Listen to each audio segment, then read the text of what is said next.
Hello dear viewer, welcome back to the channel. I'm Omar with Patterson Autos, and this is an exciting time because the 2026 CX-5 is finally on our lots. It's a controversial release, as you may know, because it is a radical redesign inside and outside. It's the freshest stuff that Mazda has put out in a long time, and everybody's buzzing about it. So let's take a deeper look.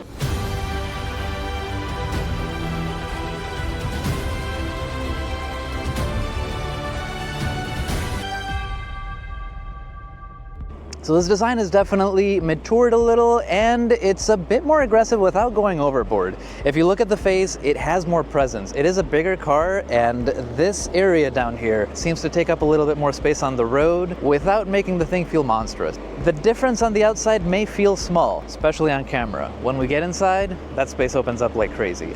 Right now the car is running, so you're going to see the grille, but there are active grille shutters here in the top and bottom. Now, one comment that I saw from reviewers is that this bottom area may be a little bit too large and that these aren't real vents, but you don't need real vents there. I mean, cars are efficient enough that you don't need a huge opening. It's more of a design choice that we put all these grilles on the front of cars for, so I don't know what you're complaining about. Car's great. As we're coming around the back, there's that Kigumi notch again, and you'll see it along the bottom. You may not see it from that angle, but there is a character crease here that really gives the door a bit more depth, you know, and it slims the car just a tad. And looking at the wheels, you can tell that the goal was giving you a cool design without losing aerodynamics. So the outer rim actually comes in a bit more, but they still give you some dimension. First, let's take a look at these taillights. They've got a bit more contrast. They're definitely more BMW-like. They're a little angry and more modern. Here in the center, you've got letter badging. No longer do you have an emblem, and that might mean you've got a cleaner D-badge look for you modifiers out there. Now let's get inside, starting with the hatch. And this power liftgate, I'm not sure. I feel like it opens faster. You can tell me in the comments. The first thing that I notice is that this is a little bit lower. It's easier to load things in and out. It's flatter, and so that means we're passing my tailgating test with flying colors. You still get a 40-20-40 split on the back seat, and you can release those with these on the sides, the strap in the center, or these levers here so you don't have to reach all the way ahead. You still get a spare underneath, and the opening is definitely bigger, which makes it easier for all you garage sale hunters. And here in the back seat is my favorite enhancement so far. There is so much more space here. I know the car's only 4.5 inches longer, but it feels like it grew so much when you sit back here. My driver's seat right now is generously placed in a comfortable position. Right now I've got, I don't know, 5-6 inches of space in front of my knees. You could stuff whatever you needed to in front of me. And I fit here. That's crazy. You shouldn't sit here, but this used to be my child seat. Speaking of child seats, no longer do you have to worry about whether or not yours is gonna fit here. There's so much space in the back seat.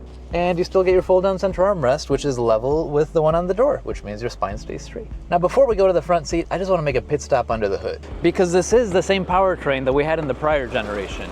The non-turbo, that is. So this is a naturally aspirated 2.5-liter Skyactiv engine with 187 horsepower, which is more than enough to push you around and keep you at the front of the pack when you need to. You're not going to be racing Corvettes, but what matters most here is that you've got a very comfortable car that fits the entire family. And this powertrain is bulletproof.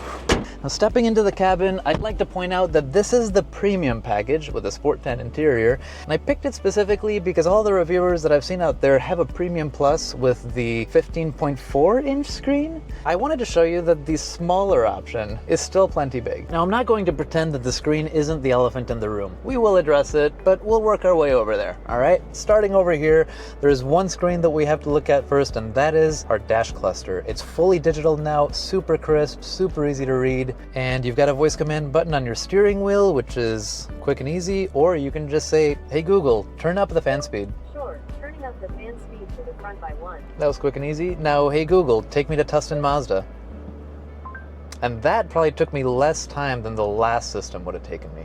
Now, beyond those voice commands, there's the one thing that all those other reviewers were begging for, and that was a touchscreen. Now it's a touchscreen all the time. Here we go. And you've got a lot of stuff in Google built in. And Apple CarPlay looks big, bright, and beautiful. Another thing that I appreciate is that this screen does not get a lot of glare. I'm looking at you, Honda and Subaru, where their screens angle into the dash, and, you know, if you're driving at the wrong angle, you're just not going to see your navigation.